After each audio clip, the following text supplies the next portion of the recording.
Нашата маска оваа година е инспирирана од една стара кинеска традиција, поврзана со нивната стара нова година или пролетниот фестивал. Подготовките веќе се привршуваат при крај. Децата ги одржуваат завршните проби околу кореографијата, другото речиси се е подготвено. Колку ученици ќе бидат офатени, колку учесници? Оваа година ќе бидеме со малку помал број од претходните години, ќе бидат опфатени околу 70 учесници. До сега учествувате, значи, многу години. Знам, некаде околу 20 години сте. Околу 20 години. На оваа манифестација. Што е она што ви прилегува или она што, да кажеме, ве на еден начин ве поттикнува да учествувате на Станучкиот карневал? Дали самите професори, самите ученици е она што...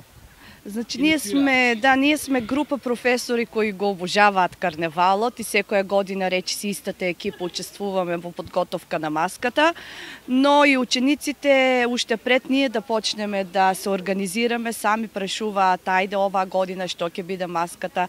Значи, ти имаат преголема желба, но и ние многу го сакаме карневалот и сакаме да продолжи оваа стара струмичка традиција. Реков многу години до сега учествувате? Да. Околу 20 години. Околу 20 години. Која е за вас до сега например била најдобрата маска или што е она што посебно било, која година било она посебно за вас како учесници на карневалот?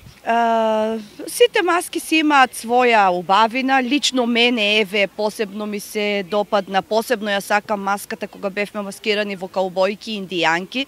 Тоа беше исклучиво женска маска и викинзите беа доста забележителни. Имате доста награди освоено?